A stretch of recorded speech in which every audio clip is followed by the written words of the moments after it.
Dinimizda o'zgani aldash, firibgarlik bilan shug'ullanishlik eng qattiq qoralangan gunohlardan hisoblanadi.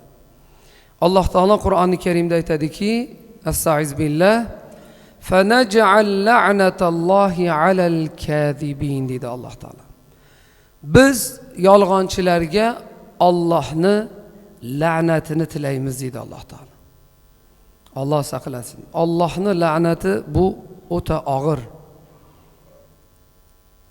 Payg'ambarimiz sollallohu alayhi va sallam siz va biz ummatlarini yolg'on gapirishdan qaytarib, muborak bir hadis shariflarda aytadilarki, "Iyyakum val kadhiba", yolg'ondan ogoh bo'ling dedilar. "Fa innal kadhiba yahdi ilal fujur", chunki yolg'on insonni buzuqlikka olib boradi, fujurga olib boradi. "Va innal fujura yahdi ilan nar", fujur esa insonni do'zaxga, jahannamga olib boradi. "Va ma yazalu ar-rajulu yakdhibu va yataharra al-kadhiba hatta yuktaba 'indallohi kazzaban", kishi dedilar, yolg'on gapirishlikda bardavom bo'ladi, hattoyinki Allohning huzurida kazzob, yolg'onchi deb yozib qo'yiladi dedilar.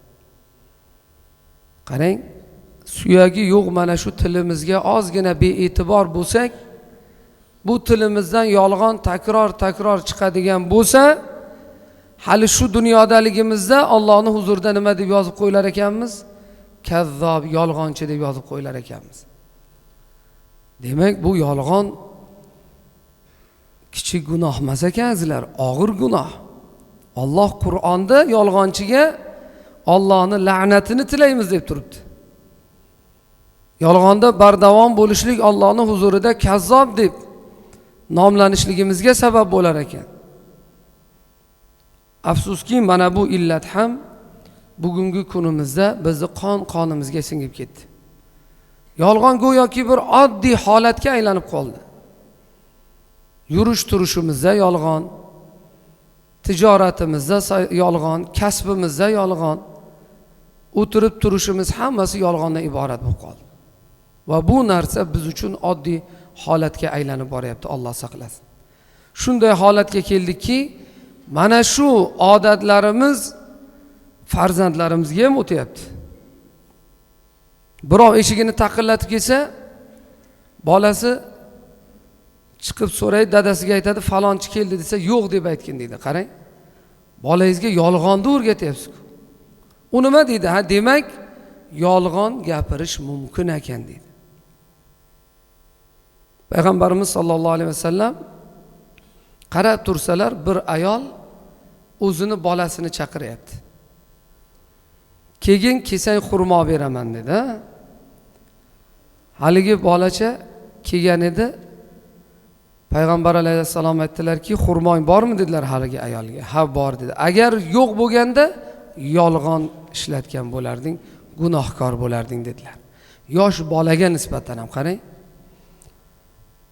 Demak, mana bu illatdan, yolg'onchilikdan nafaqat o'zimizga, balki farzandlarimizni ham, kelajak zurriyotimizni ham saqlashlik bizni ota-onalik burchimiz hisoblanadi. Tasavvur qiling, bolangiz qizib turgan pechkani oldiga boradigan bo'lsa, nima qilasiz?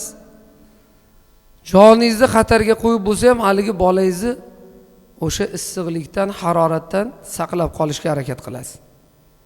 Ha? Shu kuyib qolmasin deysiz. Lekin o'zimiz bilmagan holatda bolamizni o'sha o'tga, olovga tashlaymiz. Ya'ni yolg'on gapiradi, indamaymiz. Yo o'zimiz yolg'onni o'rgatamiz. Bu o'tga tashlashlik bilan barobar emasmi? Chunki oqibati nima bo'ladi? Payg'ambar alayhisalom nimaga olib boradi? Ilanlar, do'zaxga olib boradi dedilar. Yolg'onchilik insonni do'zaxga olib boradi dedilar. Farzandimizni do'zaxga qarab ketayotganiga bugun beparvo turibmiz. Shu dunyoda olovga kuyishini qanday yoqtirmasak, oxiratda ham mana shu alamli azobga duchor bo'lmasligini shunchalik istashimiz kerak, ya'ni saqlashimiz kerak ularni mana shunday azobga giriftor bo'lishdi. Bu albatta ularga bu yolg'onchilik og'ir gunoh ekanligini, shariatimizdagi harom amallardan ekanligini uqtirishlik, ularni bu yo'ldan qaytarishlik bizni ota-onalik burchimiz, vazifamiz hisoblanadi.